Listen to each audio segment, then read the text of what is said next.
Peace, brethren. This is Elder Jeffrey from the St. Louis branch of the Israelite Nation Worldwide Ministries. Peace to everyone, and thank everyone for joining us for our Friday night Bible study. And with me, we have Minister Anthony and also Shelby, St. Peace. Louis crew. Peace, everybody. Peace. Peace. All right. So as individuals are joining in, again, I just want to say welcome to everybody. Thanks for taking the time to be with us. And we ask everyone, I'd definitely like to see everybody. Hey, Albert. Hey, Denise. Arnetta. Peace, peace, peace. Yep, so good. I had a busy week, and I was like, oh, man, I got Friday night to do as well. But then when I'm here, oh, okay, this is good. I feel comfortable. This is it. Good stress relief. It's good to just kind of like put all that stuff away and focus on those things that are most important. So thank you guys for coming in. We want this to be a dialogue. So please, put in your questions, your comments as you get into this topic. Like, comment, donate, definitely. So, Minister Anthony, how you doing? It's been a while since we've seen each other. What's going on? Oh, man, yeah. I look completely different, right? Clean. I'm tempted, but I'm like, nah. It's good and exciting times. And it's New Year. I'm sorry, we're already in our New Year. And man, it just feels, to walk outside, you just take a deep breath and it just feels good. So I'm gonna say something that's like, okay, it's one of those things along the lines of like, you have to treasure every moment because it comes and goes like this, Yes. right? Yes. Next week is new moon, so for the next month. So not just new, the new month is almost over. So whatever it is you guys are planning and working on for this new year, you better get it going because 1 month is almost over already. Can you believe it? Wow. Shelby, can you believe that, Shelby? I can believe it. It's just moving so quick, and I had so much fun this past couple of weekends. Just enjoying times with brethren and hearing everyone speak and new people and just everything that we went through that to just get to this point has just been exciting for me. So I can believe it. I'm having a good time right now. So this month, so I'm happy. It's good. It's a great energizing feeling, right? So yeah, shout out to Israelite Nationwide Ministries. Passover was amazing. People from all brethren from all over the world who worship the same Father, the God of Abraham, the God of Isaac, and the God of Jacob. And it was so good to embrace our brethren, so good to see everyone and the music and the food and just the conversations. And it was I'm still, even though a little bit after that I was under the weather. Myself, my wife, we were sick for a number of days. But I still feel the energy from that experience, like you said, Shelby. So happy for it, and glad to utilize that energy, take it with us back to St. Louis, and put it into practice and shake up this place. So I'm looking to shake up this place. That's right. Yes. So shout out to our sister Veronica, who hopefully will be joining us soon. Everything was good as we were going through the testing over the past hour or so, and just as soon as we're ready to start, things start going fuzzy on her screen. So it was like the other side is trying to mess up our message. So we want to make sure not let that happen. So shout out Veronica. If you can get on, that's great. If not, just jump on the chat and throw in your comments there as well. Yeah, we're definitely are all together in one accord. No problem. Oh yeah. All right, so let's get started. Let's go to the first slide. Facilitator, Jeremiah and the New Testament prophets. Jeremiah, New Testament prophets. For those who have been following us, we have been doing a series on the prophets. And I think this is like number 4, I think. I don't know, it's kind of been spread out quite a bit. Yeah. Number 4. So this is probably our 4th and final, at least in this series. And I guess it should let you know that, at least for myself, how much, I think one of my favorite, if you can have favorites, is Jeremiah. So we have like a whole lesson devoted, maybe about 75% to him. Yeah, and then we're going to go a little bit and even speak a little bit about the New Testament prophets. But the majority of this is going to be about Jeremiah. So if you, like me, are really, favor of Jeremiah, or if you want to know more about Jeremiah, this is definitely the lesson for you. So get your Bibles, get your notebooks, get your pens. Be ready to ask your questions and make your comments. And we're going to get started with it. All right. Jeremiah. And my screen is small. So what does that small print say? I cannot speak. Not speak, for I am a child. Yeah. So I know Jeremiah, I think maybe one of the most quoted prophets, I think, in the scriptures. There's a lot of quotes that come out of this book. So we're just getting started right now, Mr. Anthony. You see this? What does it bring to mind? You know what? Honestly, just years ago, it really brings to mind one, just how young Jeremiah really was. Again, we know the imagery is not, the actual imagery, but at the same time, right? Sometimes I think we kind of misplace certain things, right? And we look at the messages, the messages for that particular period in time, or it's just so deep, though, right? I cannot speak, for I am a child, and it really kind of opens the door for that journey that Jeremiah went through, which is so it's so profound, right? It's out of all the prophets in the scriptures, right? His journey was such a unique one, because it wasn't, a lot of times a prophet will get a message and they'll go deliver that message, and that job done. That job may be done. He went a while, and his ups and downs was just like, oh my goodness, man, it's unreal. It's really, really unreal. And I'm like you said, right? It's kind of hard, right? Because you don't want to say you're a fan, right? Or it's a favorite. It's just because it's our family. Yeah. This is family, and it's certainly his story is so touching, and it's so eloquent. His journey, that is, man, it's such a story worth telling. Yeah.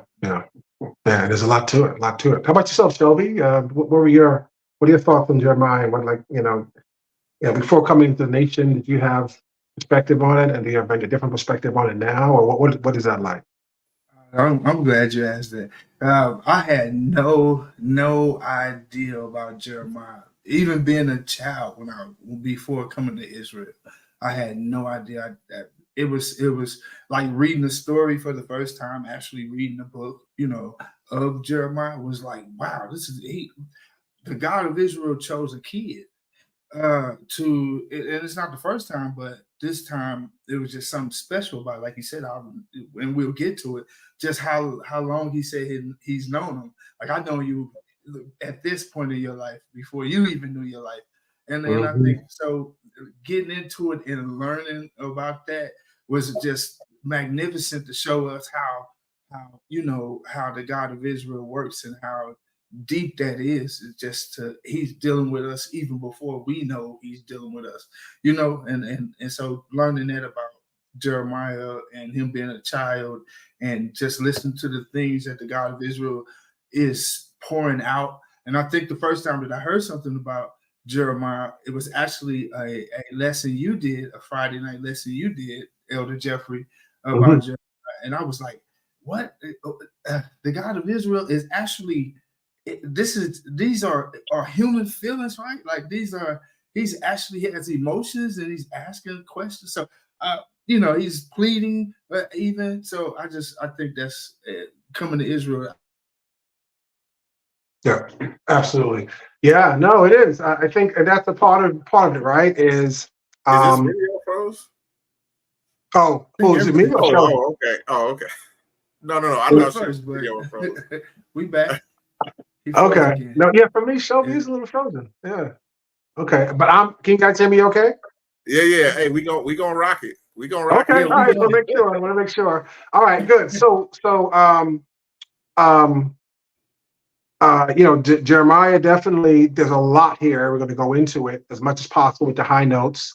For those that are not familiar with Jeremiah, maybe you're just learning a little bit about Israel or Israelite Nationwide Ministries. Let me just real quick. Veronica Hall says, Jeremiah touches my heart. He feels the way the God of Israel feels about the children of Israel. Yeah, you see the emotion there. We'll get into that. But I just want to make it very clear. This series is about the prophets of Israel. And we went through early in the series and we defined a lot of different terms. Everybody out there can say a prophet this, prophet that. They got prophets of Baal, you got all this, whatever. But our focus is about the prophets from the God of Israel. And our definition we did in the series number 1 was a prophet is someone who is explicitly given a message by the God of Israel to either maybe give to an individual, or maybe to give to the nation or to the people, or maybe to give to even, the future, about what's going to happen, or so-and-so, or prophesy about what's going to happen. And so that specifically, when we say prophet, going on what the scriptures tell us, this is the definition. So I want to be very clear, just in case someone did not see the earlier ones. Secondly, we also spoke about, as a prophet, that job, like you say, it could be a message. It could be like, hey, go tell him to go, don't do this, and then that's it. Or it could be like Jeremiah, where he was a prophet for his whole life. Yeah. Right? From the time he was a young man, a young lad, all the way until he passed away, over the course of like maybe 50 years or so or more, he was a prophet. So, many times in his life, he had to go through this message, and it may be a verbal message, or it could be an act this thing out so they can kind of see and understand what's going on. So, we kind of went through some of this in prior things, but we'll see that in Jeremiah's life. So Jeremiah had all of that. He had all of that. So there's a lot here. So I guess we should just jump into it right away then. Let's go to the first slide. We're going to talk about Jeremiah and go through the whole thing. All right, and let's start with his heritage and time frame. And this is interesting because, Shelby, to your point, like, before coming into Israel, and then, we just like, at least from my perspective, what I was taught was, here's the book, the good book, and here's this prophet over here who said so-and-so, and then this other person over here who said so-and-so, and this guy did this, and she did that. But they never said it was all one family, right? That never was told me before I came into Israel, right? And it was just these, good people that did these things. And as you study and as you understand, you started to see, wow, there's a tight-knit thing here, right? This isn't just random people. These are specific people. And even within the family, there are specific people that the God of Israel chooses for particular jobs. So in this heritage and time frame, I think as you read through, I think we'll see where some of those connections are based upon some of the things we spoke about in prior lessons. So if one of you guys could read this first slide, please. The words of Jeremiah, the son of Hilkiah, of the priests that were in Anathoth in the land of Benjamin, to whom the word of the Lord came in the days of Josiah, the son of Ammon, king of Judah, in the 13th year of his reign. It came also in the days of Jehoiakim, the son of Josiah, king of Judah, unto the end of the 11th year of Zedekiah, the son of Josiah, king of Judah, unto the carrying away of Jerusalem captive in the 5th month. Absolutely. And so, heritage. First of all, he's the son of a priest. Yeah. He's the son of the priest that was the priest at the time of King Josiah. Mm-hmm. Now, we spoke about King Josiah back in the prophet series number 2. And do you guys remember where the context was for that? No, I'm not going to even. I can't. I don't. All right. Let me refresh your memory. Remember Josiah? He was the young boy king, right? And as a boy king, yes, remember at the time his environment that he was in, the house of God wasn't even used. It was like all boarded up and the cobwebs and all these things. And they were still our forefathers serving other gods. And when Josiah came as a young boy, he wasn't satisfied with that. So he wanted to clean out the house of God and to go back to worshiping the God of Israel. While they were cleaning it out, the priest found the book of the law. Yeah. And they brought the book of that was Hilkiah. That was Jeremiah's father. And so Hilkiah brought it to Josiah. Hey, look at what we found. We found the book of the law. And so and that's where how we got into the whole prophet series is because what did they do? They didn't just, the priest didn't just say, okay, we just read the directions and do ABC. The King Josiah didn't say, okay, yeah, I'm a king, I can just say do ABC. They said, you know what, I'm not sure exactly how to do this. Let's go talk to the prophet. Yeah. And they went to who? Who did they go to? Wasn't it the prophetess they went to? 100%. That's right. That was a trick question. Good one, Joe. Good one, Joe. Absolutely, absolutely. Huldah, right? She went to Huldah, and she was able to tell them exactly what to do. So that whole story you went over back in number 2 in the series. And so it's just like I said about the connections. And as you go through and study these things, you sort of see like, well, Jeremiah was the son of the priest that found the book of the law when Josiah was there. You know, isn't that amazing? To the unknown prophet. Yes, yes. Oh, and that goes back to that too. Absolutely, there's a connection there too. Yeah. That's right. That's right. So you see, it's not random. These things aren't random. It didn't just happen. There's a tight connection, as far as the how and why and consequences back and forth. So it's very interesting when you follow that along. And it just goes counter again to what I was taught before I came into Israel. That the whole point that people in this book have been selected. They're part of a family. It's like a nation within a nation, right? It's very, very interesting when you see that and you follow that. So Jeremiah didn't come from anywhere. He came from good stock, right? And that's the part of it, right? The environment that he was cultivated in allowed him to be in the position so that he could become a prophet, so he could be chosen, right? You think about it, look at those words. When you were in the womb, I chose you, right? Did we get there yet? We didn't get there yet, right? I'm jumping ahead. Okay, we'll get there. That's one part. The other part is understanding his time frame, working with Josiah all the way to those other individuals was the descendants of Josiah, which was the last few kings before the carrying away into Babylon. Yeah. So that Jeremiah was there for the reformation of Josiah. He was there for the rejections that happened later on with the sons of Josiah, and then even on to the carrying away of Babylon. So he saw and was the prophet, the main prophet during that whole time. That's a big transition. That's a big time. Can you think about the exposure that Jeremiah had? Mm-hmm. Not just to, of course, right, being around the people, right, but to be the son of a priest, to have that connection to the king of Israel.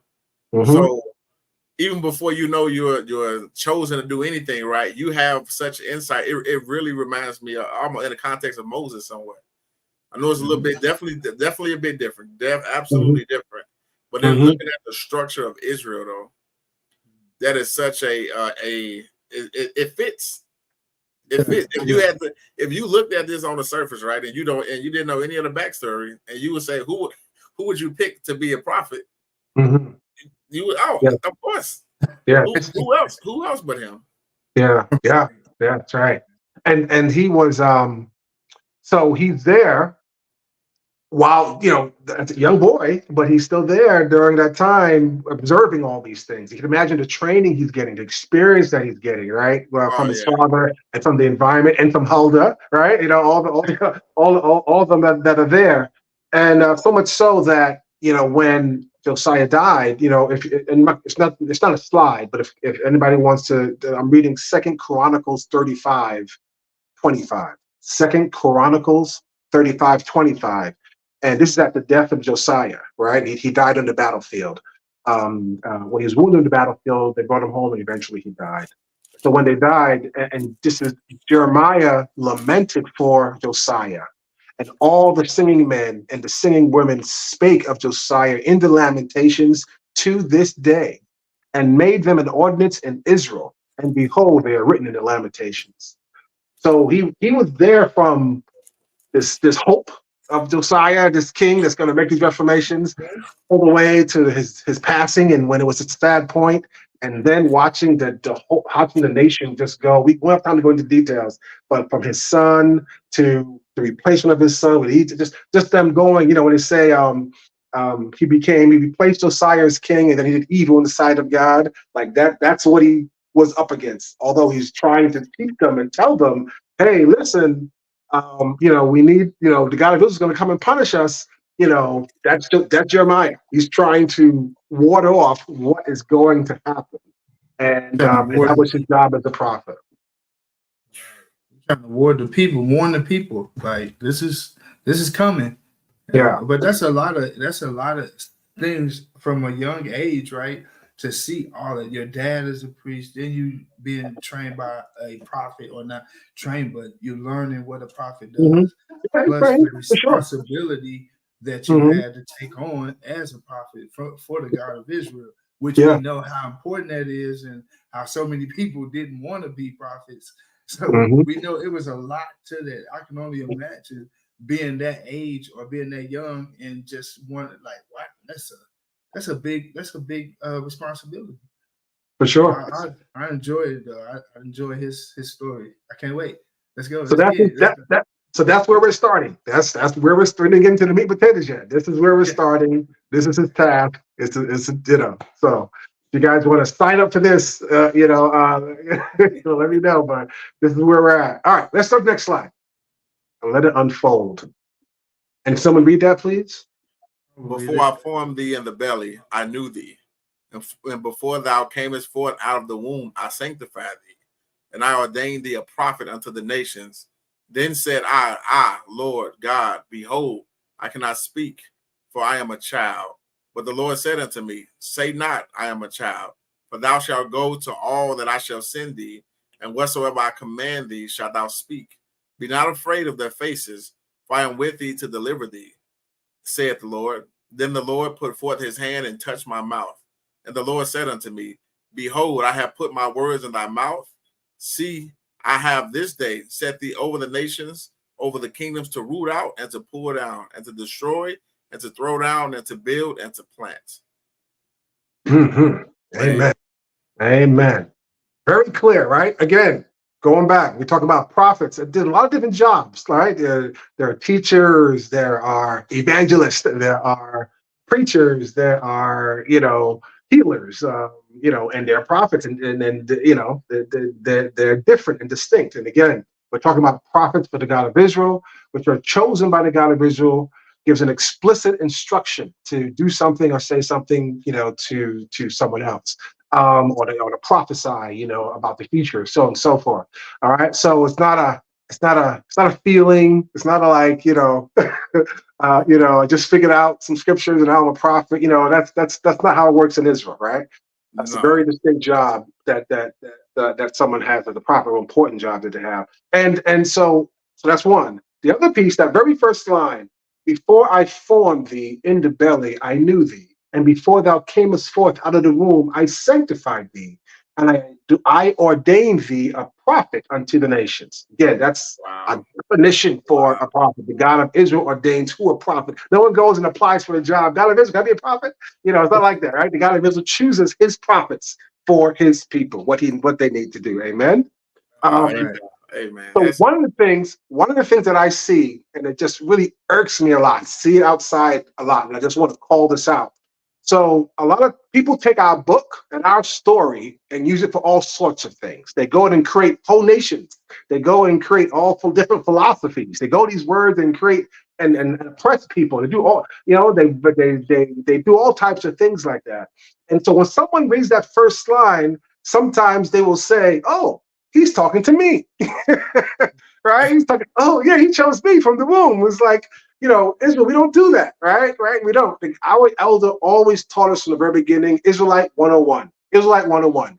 When you open up the Bible and read something, the first thing, who's speaking, who they're speaking to, and what are they speaking about?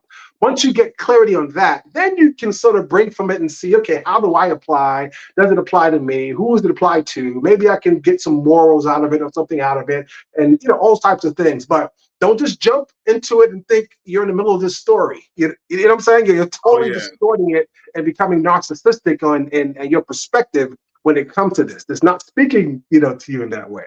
That makes sense? Yes, make a lot of sense. 100%.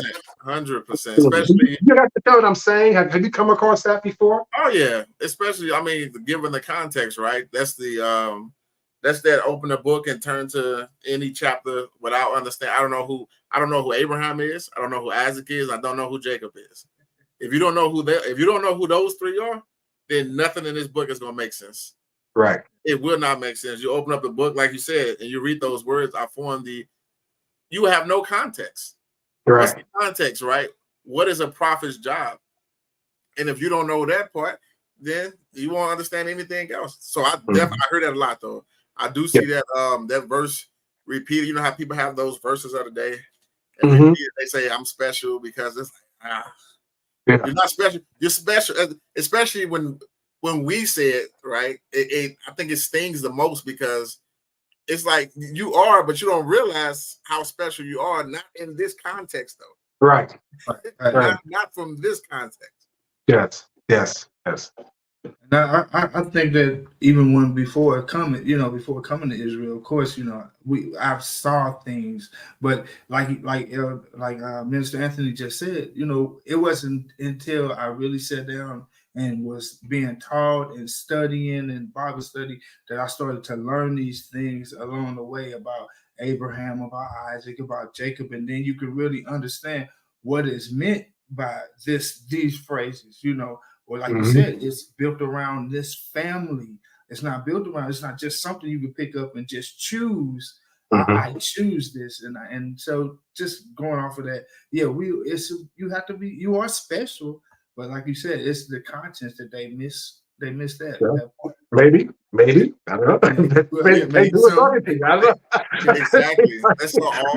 We're in that era, and Mr. Anthony talk about this, right? Because with our kids, right? We're in that era when school where everybody gets a ribbon, right? And everybody's like, "Oh, so good, yeah, you're special. Right? Everybody's special, right?"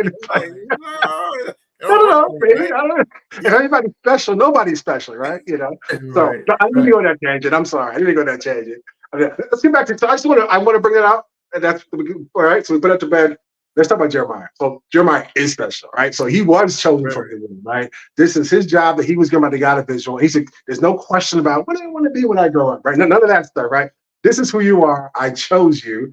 And it reminds me of Moses, right? When Moses is chosen, although he's chosen at an older age, and he's sort of like, I don't know, I don't think I can do this. I don't have the thing what it takes to do the job you're telling me,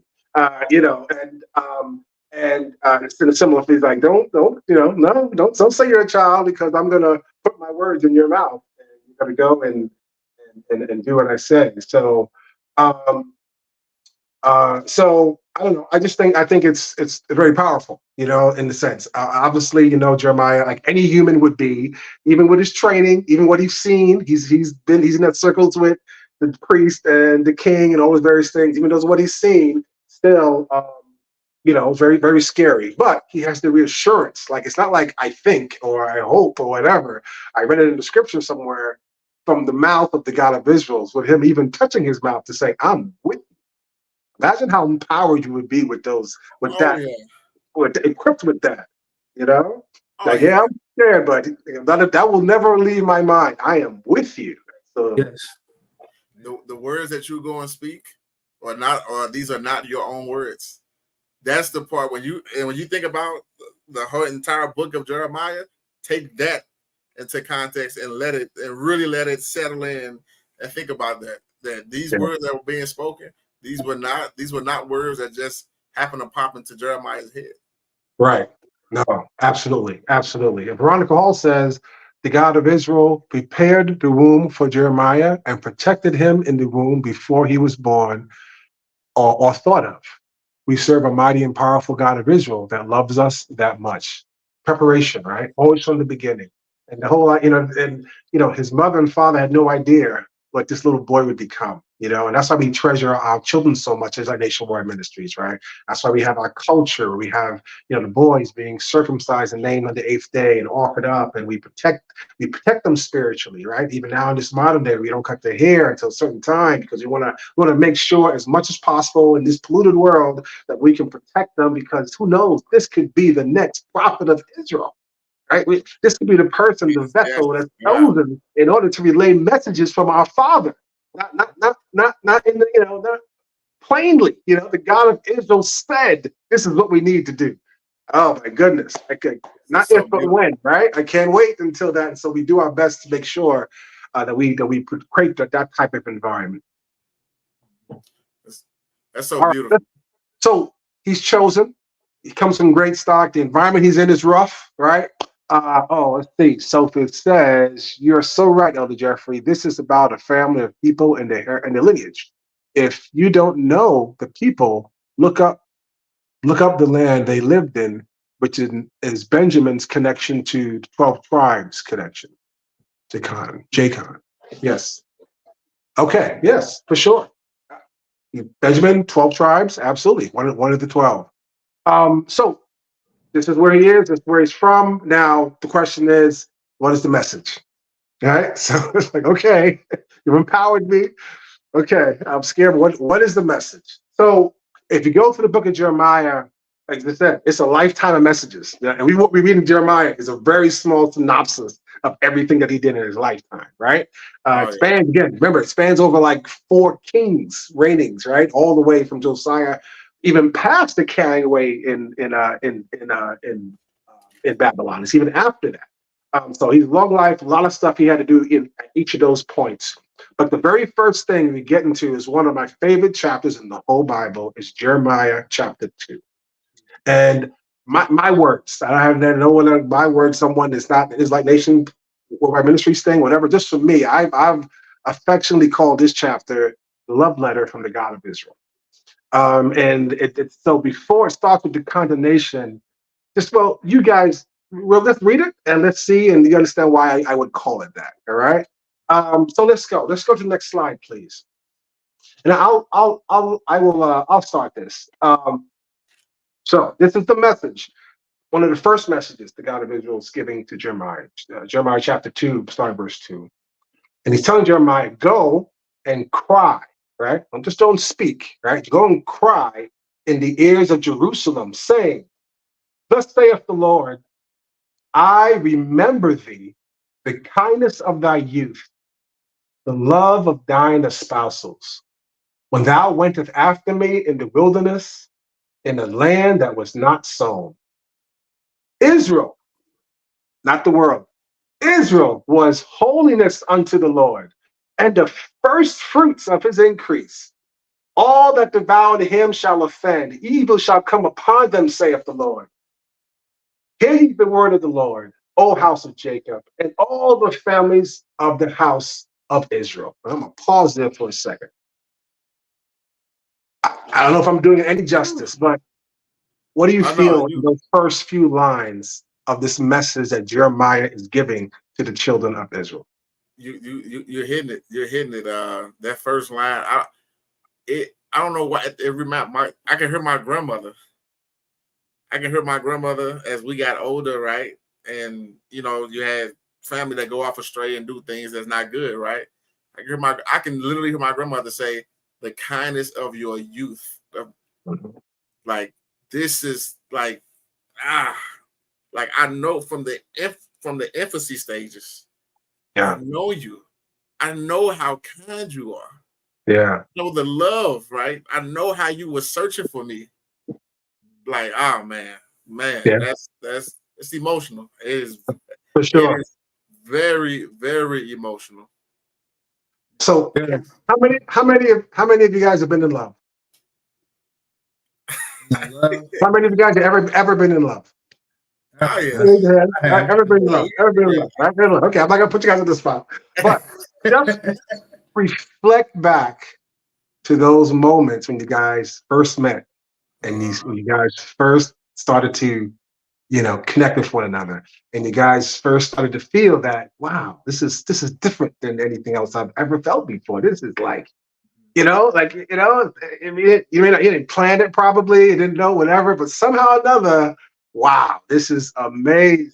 Right? You guys there? You feel that? It's so funny. Oh, yeah. It could be a song could play that makes that, you don't remember the details, but you feel, oh wow, I remember that. Or a memory pops in or something like that. And it's such a fond memory, right? I mean, it's like, you almost could live in it. You could bathe in it, right? Almost. You could really, it's like you're living through it, like you were in it at that moment. Yeah. It's like you Yeah, want to stay there, like just all the time, right? yeah, Like it's like a yeah, warm. It's more than warm. It's just yeah, it's just I don't know. It's cozy. It's like yeah, exciting. It comes with so many different good emotions, right? That you yes, just want to bask in it, I guess you could say. And so yeah. and you can just hear that in it go and You cry. hear? Do you hear that? That's what I hear. That's what I hear. Yeah. I was like, bring back Felicia. I didn't get Felicia Singleton. The longing for the days gone by of your innocence and the dependence on me. Yeah, for sure, for sure. Well, here's the thing. So that's it. So you're there. Hopefully, people on that are listening are there too. You can think back and reflect back to those feelings, those emotions, right? And if God goes, he starts out again with remember. I'm not saying you remember. He didn't say you remember. He said I remember. God of Israel, I remember. And he goes into like, man, this is like, and everything he did. And so, but think about this for a second. So when you do that, somehow, unless you're with the person that you first fell in love with, first love, whatever, and I'm not going to get you guys at the spot of that, but you, for some reason, that relationship didn't work out, or is, whatever. Yeah. But yet, you still reflect back to the good times. And you almost zero out the bad times, right? How many of you have ever gone like, oh, hey, it wasn't bad, whatever. But if you ever Oh go through, yeah. you're like, oh, this is terrible. No, There no, was it's almost real. sides. It's real. You drive down the street, man, you just start daydreaming. You just Yeah, getting lost in your thoughts. yeah. So the God of Israel again, again, it just reminds you of that type of thing where it's sort of like, think about this: when we were in the wilderness. When we were in the wilderness, we were terrible, right? This was right. Everybody, It's almost like you have this memory going back of this nostalgia, right? Of how you want it to be or whatever. You're like, and it's like the God of Israel truly did forget all the bad stuff. Like Yeah. he's only focusing on like, wow, the good stuff, right? Like just how good it was when things were good. Oh man, remember we did to Egypt? Oh man, that was amazing. Remember when we got through the wilderness and we got, and he's thinking about how beautiful that was. And to me, that's just kids understand what I'm trying to say. That's that type Yeah. of love where you are just like, the bad stuff. Okay, that's yeah. But man, that, that that's was a great. that's a parent through and through. That's a parent with a troubled child that's going back on their youth. You're not thinking about, oh, I got called up to the school when they did something bad or they snuck out the house, something like that. All Right. you're thinking about is them times where you sat down, you had fun, you hugged them, you Yeah. guys talk. Like that's all that you see and you really hone in on, because that's the part you miss the most. Yeah. I mean, Right. that's the part It's you like cherish the most. it's like bringing them home from the hospital the first night, Yeah. and you don't sleep because you're looking. I'm like, wow, this is my baby. Like Yeah. Yeah, it's this is unreal. that that's Yeah. real love, Unreal right? feeling. Yeah. Absolutely. That's the God of Israel. I remember. I remember that like it's yesterday. And let's keep going now. Let's keep going on that slide. All right. So this is where we're starting. This is Jeremiah's job. This is where he's starting. All right. So verse 4. Hear ye the word of the Lord, O house of Jacob, and all the family of the house of Israel. Thus saith the Lord, what iniquity have your fathers found in me, that they are gone far from me and have walked after vanity and become vain? Whew. Yeah, going back to the love letter, going back to that where it's like, I remember things, man. We were supposed to be together. We're supposed to be like that and everything, Whew. But what did I do? Did I do something? Like what did what did I do to make you turn your back on me? Like, it's I don't think it's a rhetorical question. I think there's really let's talk. Explain to me. I don't understand what's happening right now. Do you It's guys it's see that? oh Mhm. man, it's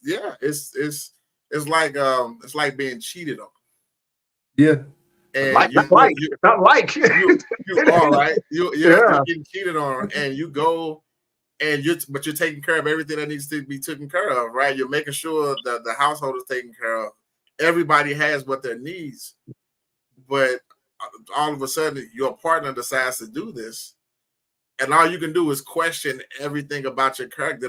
Did I step wrong? Did I look a certain way? Did I not get up early enough this day? What did I do to cause this pain? Veronica Hall says, God of Israel loved the children of Israel so much that he is crying through Jeremiah to the children of Israel to warn them.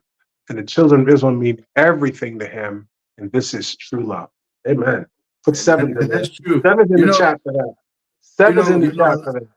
Oh yeah, my bad. You know, one of the things that we have, we as we're reading this, we haven't restated is that this is a child speaking to people, right? Like, go cry in the ears. Like, take this child and go cry to these people and let them know. Like, this is a child speaking, so it's even more emotional. You know how kids, like, you be looking at kids, oh, you know, so it's just even more. It's just that much deeper. So yeah. All right, let's keep going. Let's keep going. Next slide.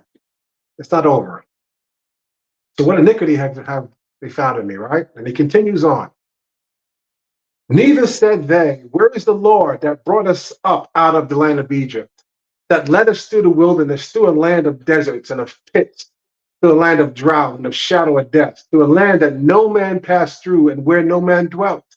And I brought you into a plentiful country to eat the fruit thereof and the goodness thereof.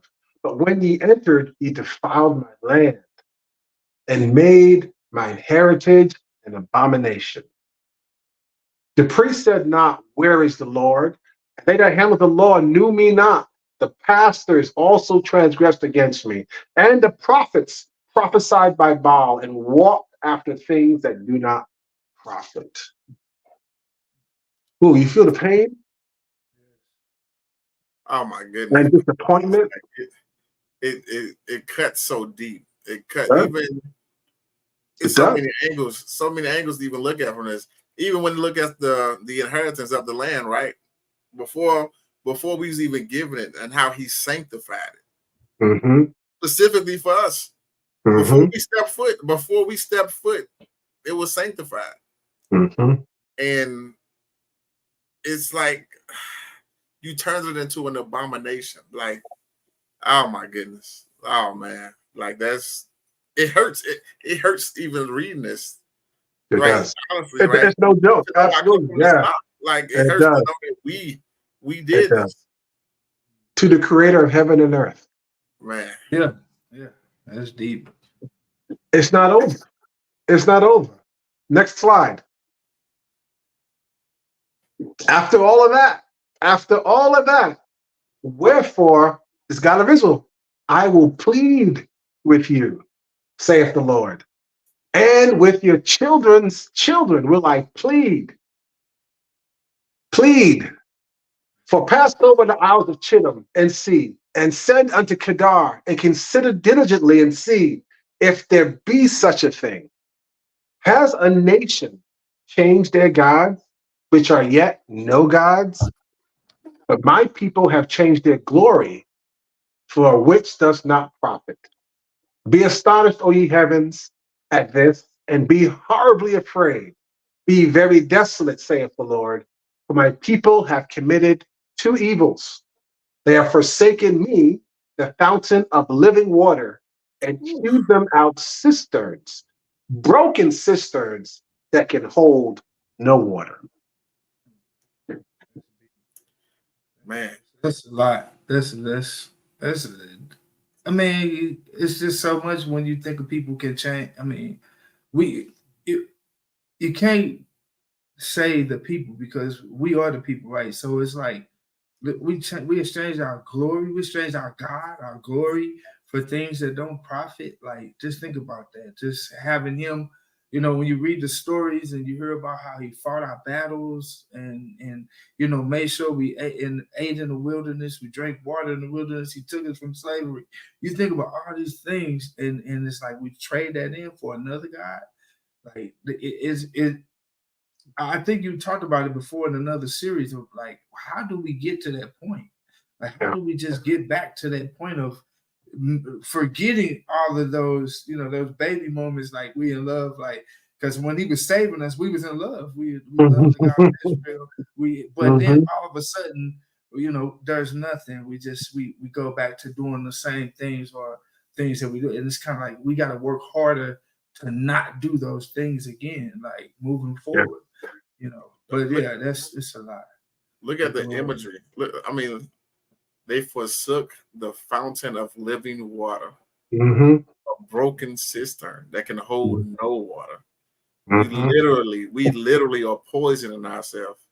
That is, oh my goodness, man. Just really visualizing that. Who would pour out perfect water and then poke holes in a cup, poke holes in the cup, and then go to dirty, filthy water and try to fill it up, and the dirty, filthy water can't even stay inside of it. Like that is like, oh my gosh, it's not a sane person, is it? No, would do that. No, it's not the same person. So again, there's a lot here. Felicia said, not even to this day, they still serving their gods. You've traded the true and living God for a knockoff. Everything that glitters ain't gold. Yeah, good. Thank you, Felicia. A good point. I'm saying it's almost like there has to be some type of commercializing or marketing to make that broken cistern look like something you'd want to buy. Man. Right? Like I don't like. Do something with it, right, to make it attractive to you.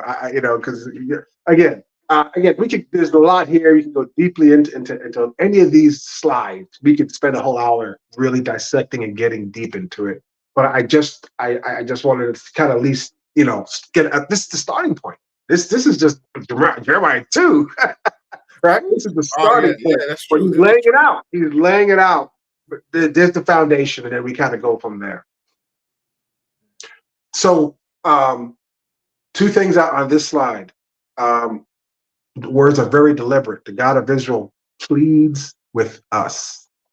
I will plead with you, and if you reject me, I will plead with your children. And if your children reject me, I will plead with your children. This is how much the God of Israel wants us to listen to him, to return unto him. And for us as a people, where we have this constant desire to, come out of the situation that we're in. But for some reason, we want to try everything else but returning to the origins, to our God, the God of Abraham, the God of Isaac, and God of Jacob. And that's the second part. And we talk about the two evils. The first evil is that we went off in the first place, right? That's one. The second one is even now we go off and we go and mess around and mess up our lives and mess up our community and find ourselves in this terrible situation that we can't get ourselves out of. Instead of returning back to our God, we're like, oh, let's see if the God of Egypt will help us. Let's see if the gods of America will help us. Let's see if the God, what I mean? We look for all these new age or old age or all these other type of things as philosophies. Again, these broken cisterns that may look nice and they may be marketed well and may see it on TikTok and social media like this is the way to go. It sounds all great and soothing. And it's just so basic. You can go back to the very first verse. Just remember when we first started, we didn't need all that. It was just us and the God of Israel in the wilderness. And that's all we needed. We didn't need all that other stuff. Just the basics, right? The real basics of following the God of Israel in our culture, in ourselves, and our brethren, and our elders, and our children, and all of us in one accord and in one spirit, and being able to do whatever the God of Israel needs us to do to be successful as a community, as a nation. Thank you, Dion, for your donation. Thank you very much. But those are the two evils: straying away from our God and going on and trying to find other gods to fix our calamity.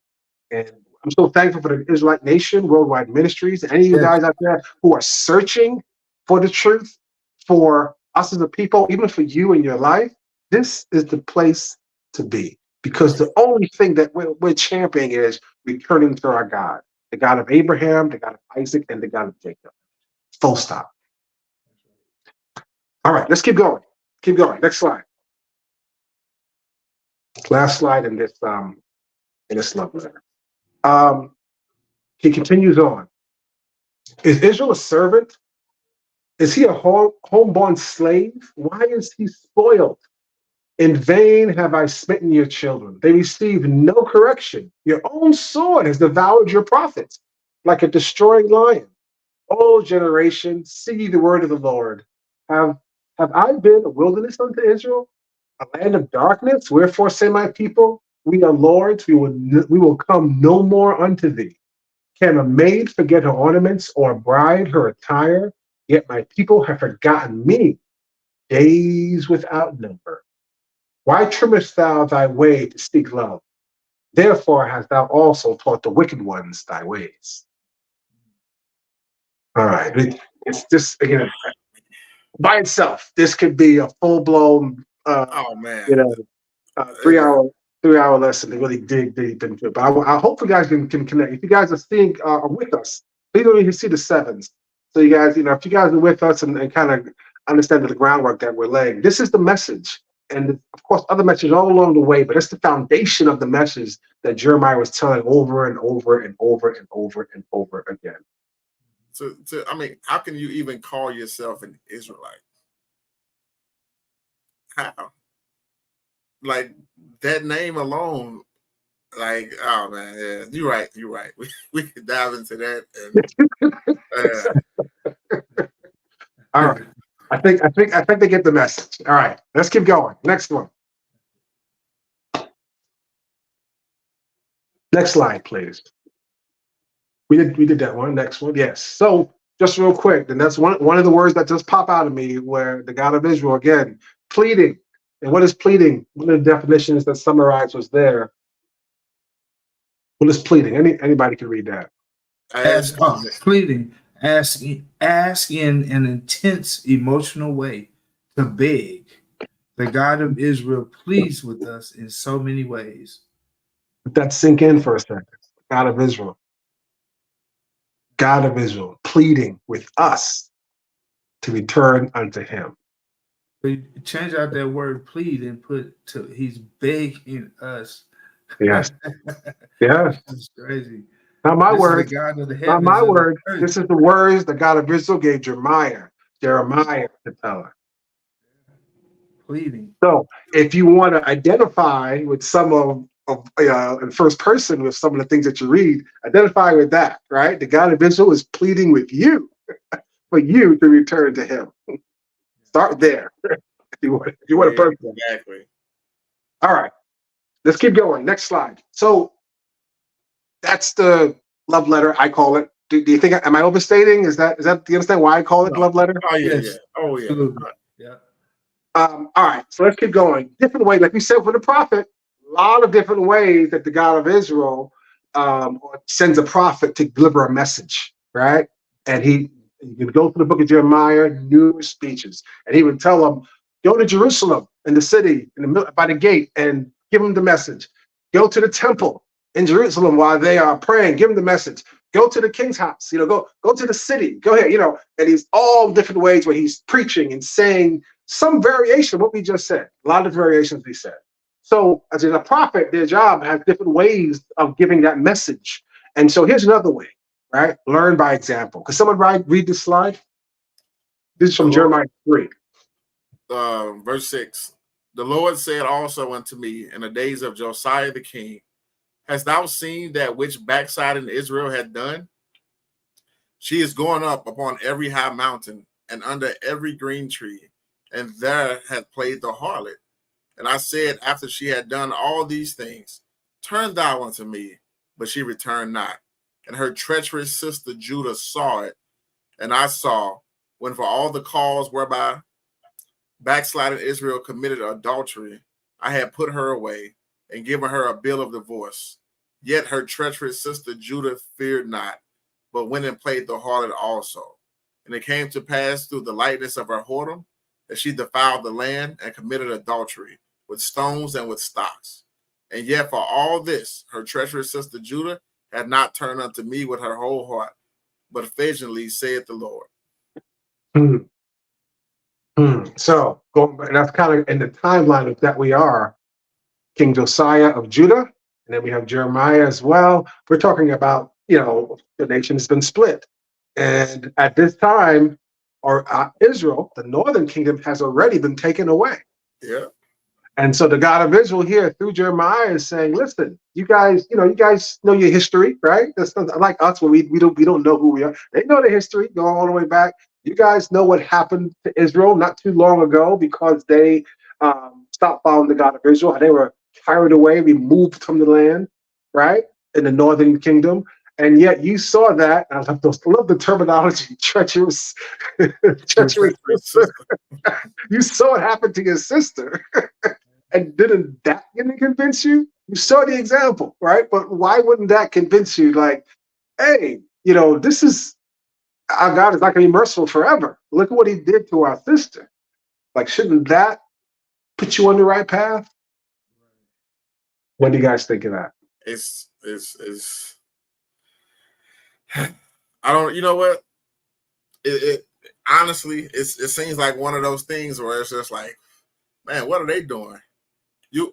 You're so far removed that you're not even connecting the dots spiritually. Mm. You're not even looking at the outcome of what's going on, right? Because of whatever issue it may have been between, hey, we're not fooling with them anymore, or they're doing this, they're doing that. That even as they get removed, I'm sure it had to dawn on somebody after a while, like, wait a minute, our breath are not there anymore. Mm. Right, there is no help from the north anymore, right? Mm-hmm. And because of that disconnect, they just kind of wallow in their ways, and it's like, how is this possible? Like, I'm sorry, it just goes back to the love letter. Mm-hmm. How can you call yourself Israelite? How can you celebrate a Passover or a Sabbath day? Right, that's the ultimate sign of disrespect to me, was that they were perverting the culture.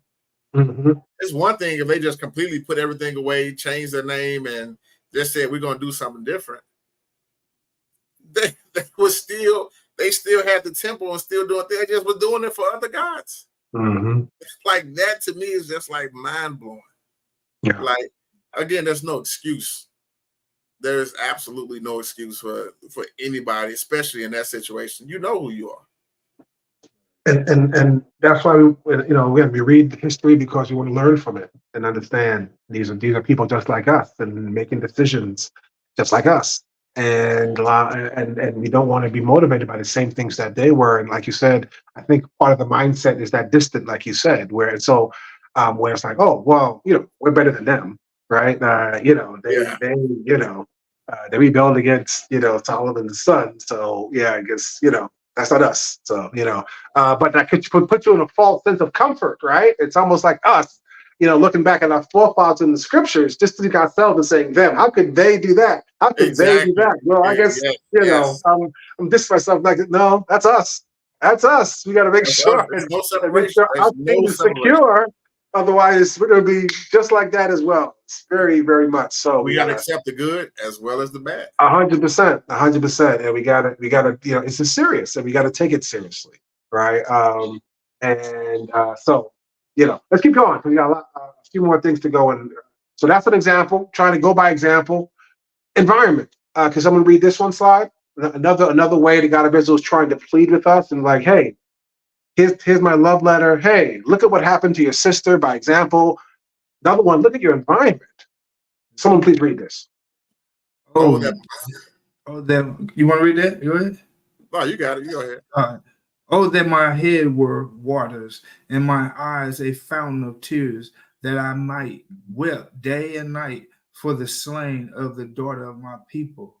Oh, that I had in the wilderness a lodging place of wayfaring men, that I might leave my people and go from them.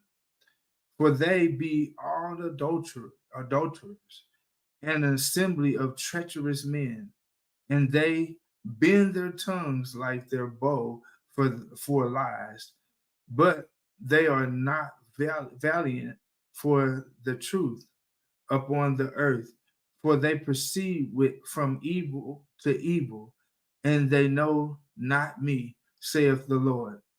Take ye heed every one of his neighbors, and trust ye not in any brother, for every brother will utterly supplant, and every neighbor will walk with slanders, and they will deceive every one his neighbor, and will not speak the truth. They have taught their tongues to speak lies, and weary themselves to commit iniquity. Thine habitation is in the midst of deceit. Through deceit they refuse to know me, saith the Lord. I wouldn't want to come outside. So understand, most of the terminology that's used to condemn us, which is breaking the very first commandment, have no other gods before us, and we would go after the gods of the Midianites, or the gods of the Philistines, or the gods that are around us, or the gods of Egypt, or whatever. And understand that's literal, as well as it's more than just that, right? It's more than just like, oh, this is a worship time for this God. It's adopting their culture, right? And their way of life, and the way they value people, and how they deal with the poor, and how they deal with the brother, and how you deal with the widow, and how you deal with your land. It's remember our law. The law is not just about how you worship the God of Israel. That's the most important. That's the cap. But it also encompasses, this is how you live your life.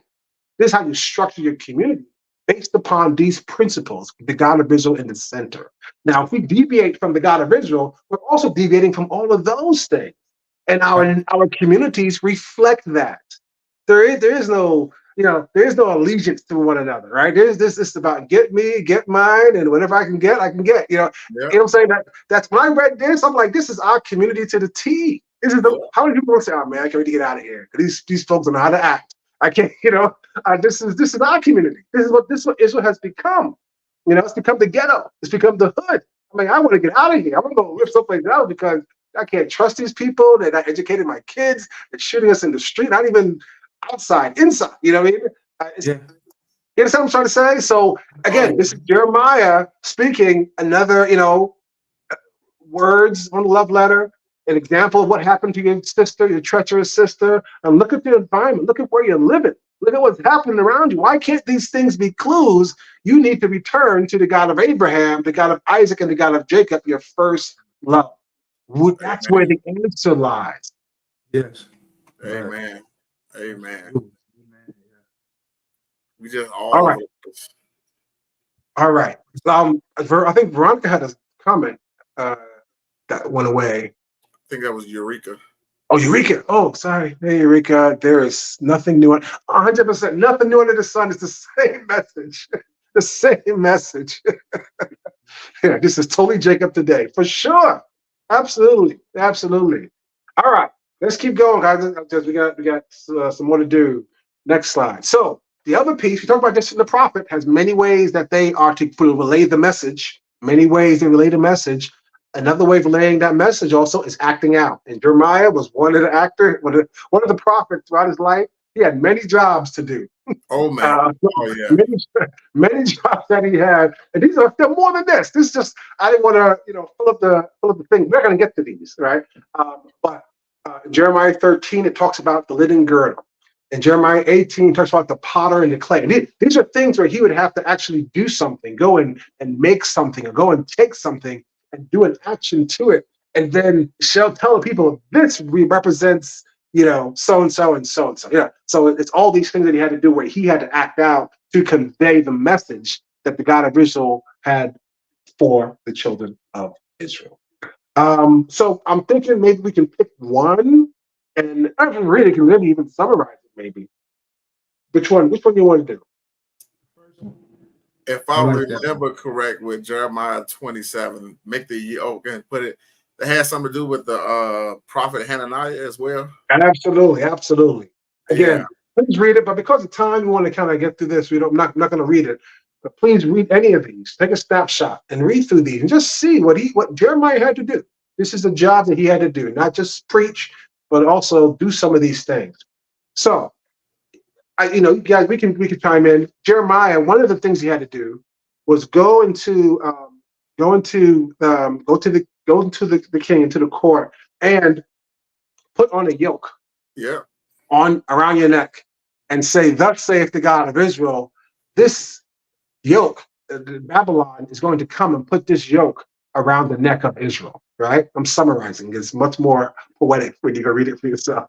But this is the yoke. So you know the yoke. There's a picture there just in case, you know, and so you had to actually go get one or make one or whatever and go bring it in and drag it in. You know, these things are heavy. These yokes are meant for livestock, right? They're meant for like horses and for oxen. And so they're not little cheap piece of wood. These are heavy pieces. So you can imagine him dragging this thing in. Putting it around, getting locked in, and saying that, and people are freaked out. Like, what is he talking about? Yeah, exactly. Making a big promotion. Yeah, thus saith the God of Israel. This is the yoke that Babylon will put around Israel. So, to your point, I forgot the false prophet. Yeah. So what did he do? Do you remember? He came and he pretty much was like, no, this will not happen. I have a prophecy as well. Israel will not go into captivity. Israel will pretty much everything will be sunny days. Yeah, for sure. And he broke the yoke. And he said, this is what, God of Israel said that he will break the yoke off of it. So to people who don't know, when Jeremiah went and say it, he was rejected, right? The very first time that he went out there, that they said, "Oh my goodness, we have to kill him. We gotta get rid of this guy," right? And they tried on many occasions to do that a few times.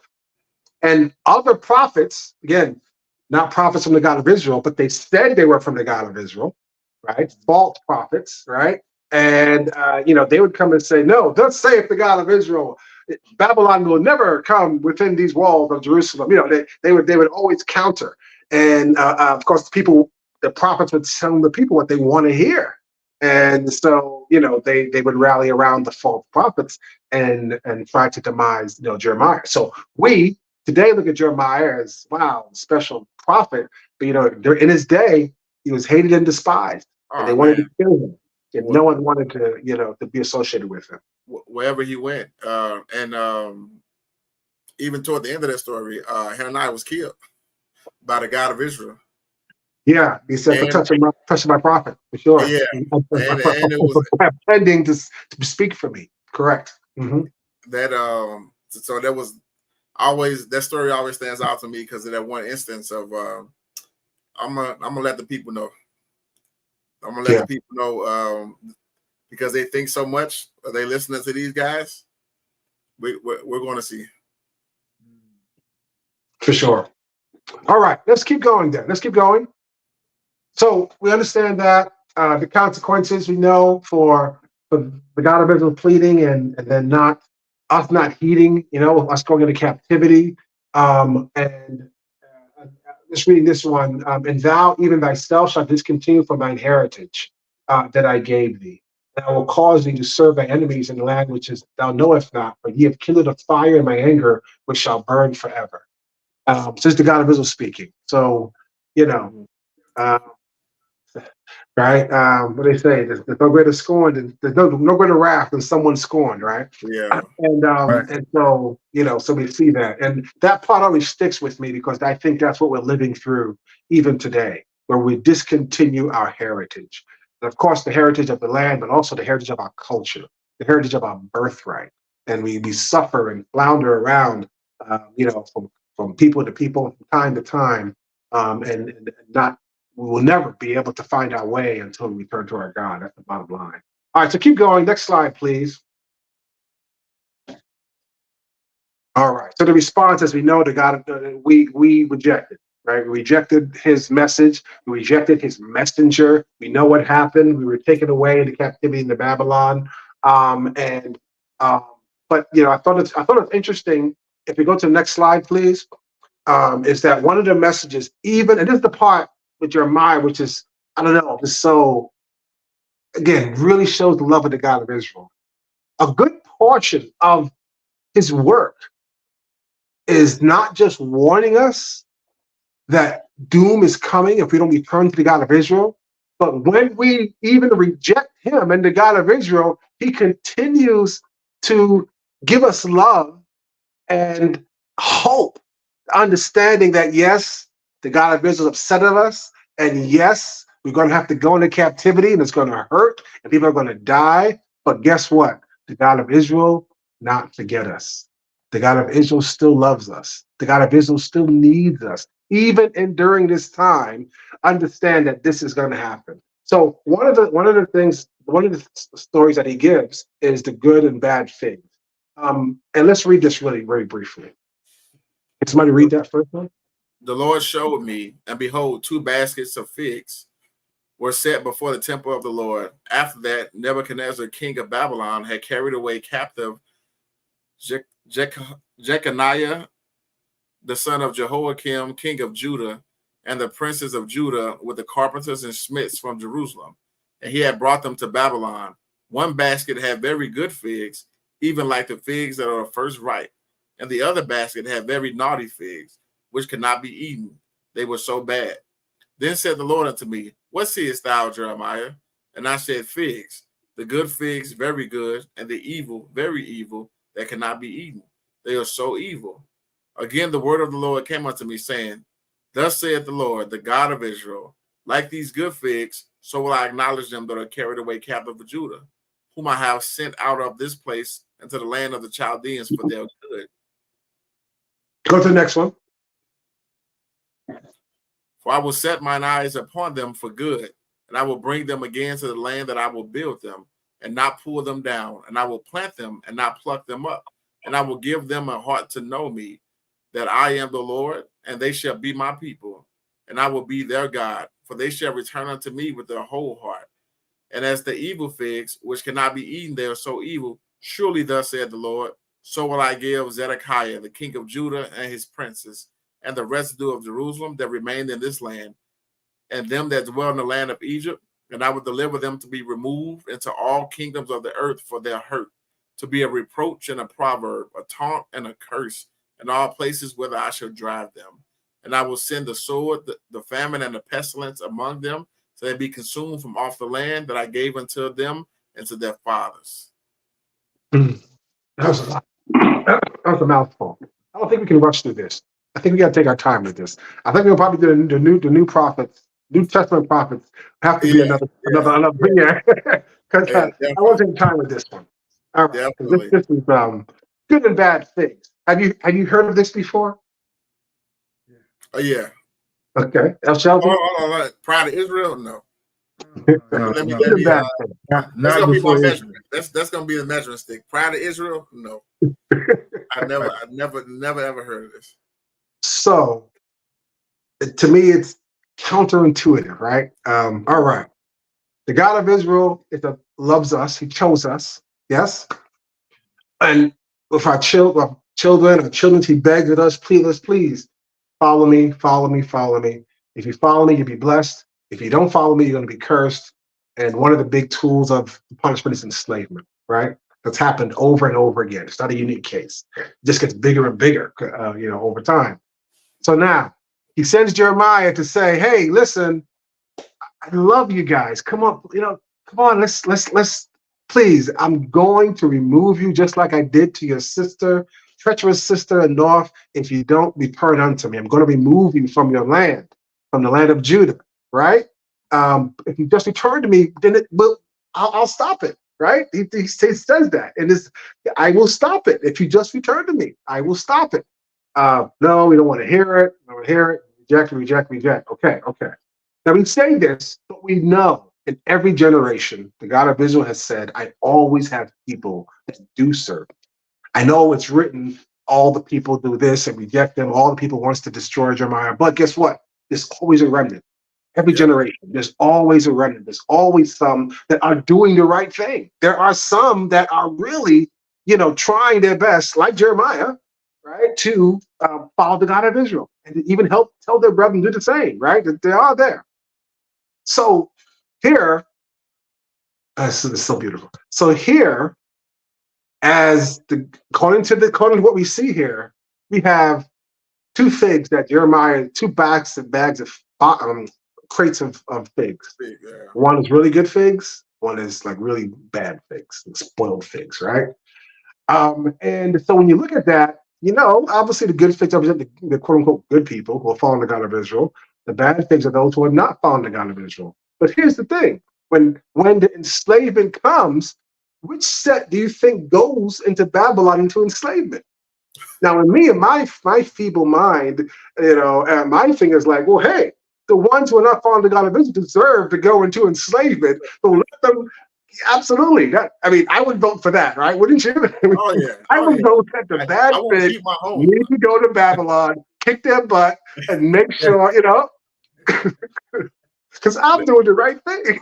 Right? Yeah, I'm doing well. It goes to King Josiah, right? Yeah. In his humbleness in the book of the law, and the God of Israel is like, yeah, don't worry, your eyes will not see it. He's skilled. But Yeah. I'm like, how is that? Yeah. Yeah. I don't know if I don't know if I want to choose that alternative. So the good things, right? Those individuals, as I mentioned, right? And when a nation takes over another nation, it's not to their it's not the best thing for them to kill everybody, right? Because you want to keep the smart people, you want to keep people who have some knowledge and wisdom from their perspective, right?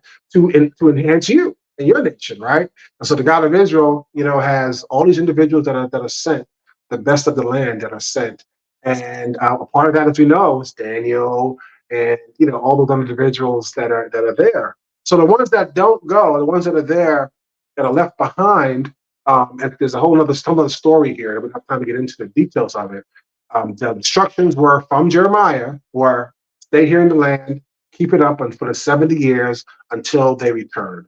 They don't trust Jeremiah. They don't trust that this is going to be good for them to be under the tutelage of Babylon.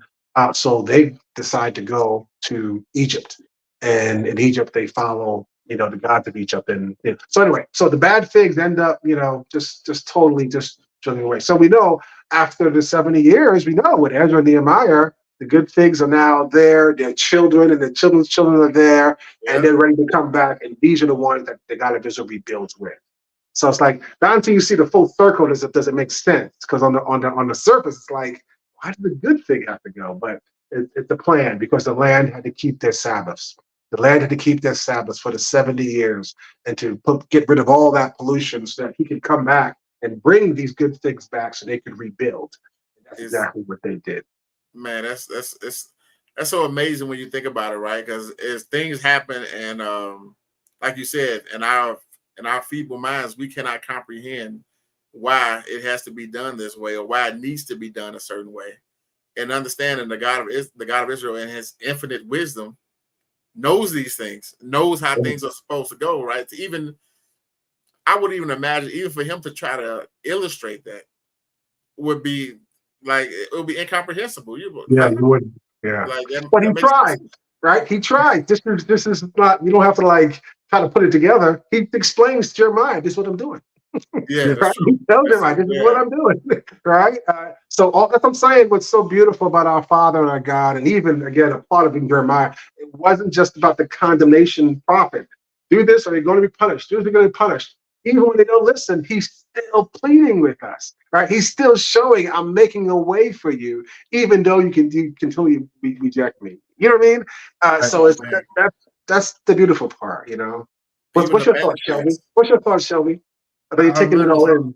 I like that. I know it's real people, and it's a good story. I just love the way the God of Israel keeps bringing us back to Him. That when you talk about a plea and you talk about the action of a plea, that's the action of a plea, right? It's like, here, I'm gonna take the good figs, but you're gonna feel what slavery and things of that is like, and being, not being in the land of your own. But eventually, I'm gonna bring you right back here. And it's like we look at that right now, like today. I wonder sometimes, is he doing it with us right now?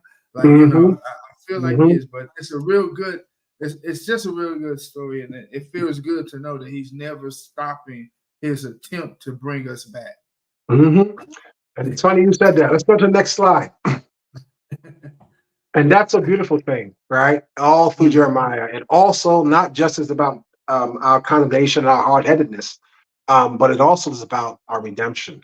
Yes. There's so much in Jeremiah which is about our redemption. And here's the beautiful thing about many of the prophets in the scriptures. They're speaking about what's happening now.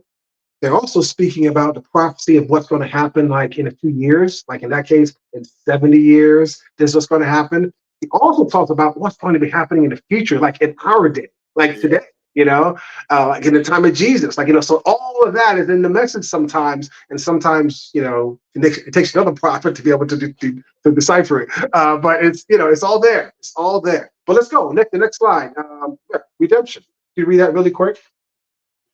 For it shall Go ahead. For it shall come to pass in that day, said the Lord of hosts, that I will break his yoke from off thy neck, and I will burst thy bonds, and strangers shall no more serve themselves of him, but they shall serve the Lord their God, and David their king, whom I shall raise up unto them. Therefore fear thou not, O my servant Jacob, said the Lord, neither be dismayed, O Israel, for lo, I will save thee from afar, and thy seed from the land of their captivity. And Jacob shall return, and shall be in rest, and be quiet, and none shall make him afraid. Mm-hmm. Man, now, this is just one example, but yeah. This theme is repeated over and over and over and over again. When it gets while we're in captivity, so look at the love of us. So even while the God of Israel is punishing us, He's also planning for our redemption. I don't know that just the words to really express, what that type of love is like. Oh man, I will save them from afar. It's like when we were talking about how he was looking at us and loved us like a baby from the beginning. Mm-hmm. And now it's like when we get to this point, it's now we're starting to have or feel that same love, right? Like, oh, the God of Israel, you love me. You know what I'm saying? Like, let me. We need to fall back in love with Him, and it's just it's beautiful the way it goes in a circle. Then He's directing it all. That's right. That's right. Man, that's exciting. Not by chance, not a second chance. Not a second thought. Not a Right. whatever. It's on the verb. This is what is going to happen because we will be together. And again, that redemption we speak about again is that's not just talking about after the 70 years, right? That redemption is speaking about what it talks about you'll be together, you'll be coming out of captivity from the far places, and you'd have, under David, the king, whom I shall raise up, right? There's no David, we understand that that's the descendant, it goes into Jesus Christ, right? So he's speaking about, us now, right? This is us, right? Yeah. This is us coming together, right? It's not, as I said, the prophet many times is speaking about not just the current day, but also about future events. For us, this is our current situation. Right. We're in this time of redemption right now after the 400, where we have the Israelite nation, worldwide ministries, our teacher, Elder Shadrach, showing us the way and opening up our eyes and our mind and being an instrument to teach us these things, the pillar and the altar at the border. We just had Passover in the way it's supposed to be done in the fashion of our forefathers. We're just, we are in that stage of redemption right now. The understanding of who we are and applying it to our lives, and now having children, never knowing any other God. When has that ever happened? That's been how many years that's been? Years. Children, like I've been tainted. I have fond memories about out there, right? Our children never knew any other God. The only God they even can fathom in their mind is the God of Abraham, the God of Isaac, and the God of Jacob. That happened here, Israelite Nation Worldwide Ministries, and no other place. Amen. This is the redemption.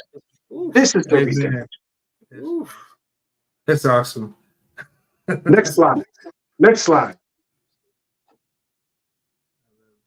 Can someone read that? Because I can't read it. For I am with thee. So I gotta get real close. For I am with thee, saith the Lord, to save thee. Though I make a full end of all nations, where I have scattered thee, yet would I not make a full end of thee. But let's pause there a second. Let that sink in a second. What does that mean? What does that mean? Make a full end of all nations where I have scattered thee, but I will not make an end of you. You are going to be safe. All these other nations, I will destroy for your behalf. For your behalf, I will destroy them. Mm-hmm. But you are still mine. You still belong. Amen. 7's in the chat for that. All right, keep going. And I will not leave thee altogether unpunished. Their children also shall be as aforetime, and their congregation shall be established before me. And I will punish all that oppress them. And their nobles shall be of themselves, and their governors shall proceed from the midst of them. And I will cause him to draw near, and he shall approach unto me. For who is this that engage his heart to approach unto me, saith the Lord? And ye shall be my people, and I will be your God. I love how he signs it at the end. It's like a signature. And you shall be my people, and I will be your God. I love that part. I like that. Yes, a signature, right? Absolutely. Yeah. Absolutely. Yeah. I mean, I'm telling you, man, we could do a whole series just on Jeremiah. Oh, man. Really? Right? I just said there's a lot here. There's a lot here, you know. And I hope we did a little bit justice, you know, as we kind of go over it. We only got like what 4 minutes left. I can't believe it. But hopefully people got a taste. Like if someone has never heard of Jeremiah, you know, about who he is, how powerful he is, and why we hold him in such high esteem. There's so much there to learn. Even if someone is familiar with them, hopefully we were able to pull out some things, you know, maybe a little from a novel perspective about, you know, why we value him so much. Robin Avalos says, Elder Robin says, excellent lesson and message, Elder Jeffrey, Minister Anthony Selby. Thank you. Yes, thank you. I love the journey. I love the journey. You know, another significant piece too about Jeremiah too. It's just last slide. Just to make sure, so we can put a pin in it. And even on this, we can do a lesson all by itself, right? And this has to do with the new covenant. It's the Jeremiah is the prophet that espouses the new covenant that later on in the Second Testament gets actually done, being facilitated. But let's read that really quick because there's a part there. Someone did that last slide before we close out. Okay. Behold, the days come, said the Lord, that I will make a new covenant with the house of Israel and with the house of Judah, not according to the covenant that I made with their fathers and the day that I took them by the hand to bring them out of the land of Egypt, which my covenant they break. Although I was an husband unto them, saith the Lord, but this shall be the covenant that I will make with the house of Israel. After those days, saith the Lord, I will put my law in their inward parts and write it in their hearts, and will be their God, and they shall be my people. Okay, let's just pause there a second, because that's the part that I think people may be familiar with, hopefully, but understanding and this gets so there's so much misinformation about the new covenant. There's so much out there that, again, people take our book, our story, our history, our relationship with the God of Israel, and they take it for their own benefit. They pervert it, they change it, they try to do other things. So for us, Israel, again, we come into the scriptures and let the scriptures speak to us. We don't come in with preconceived notions because it's our book, right? And so we understand what it's saying. So again, we probably will touch on this when we talk about the New Testament prophets in our next lesson. But this is where it starts. It's with Jeremiah. He's the prophet that is told that this is what will happen, right? The second part is the part that I think it'd be great, most appropriate for us to leave with in our thought. Could you finish the slide, please? Yes. Thus saith the Lord, which giveth the sun for a light by day, and the ordinance of the moon and of the stars for a light by night, which divideth the sea when the waves thereof roar. The Lord of hosts is his name. If those ordinances depart from before me, saith the Lord, then the seed of Israel also shall cease from being a nation before me forever. Amen. Drop mic. Man, that's it. Drop mic. The only way Israel is not a nation for the God of Israel is if the moon and the sun completely just go away. Absolutely. That's the only way. Absolutely. That's right. Now understand, put it in context. He is saying this while he's punishing us.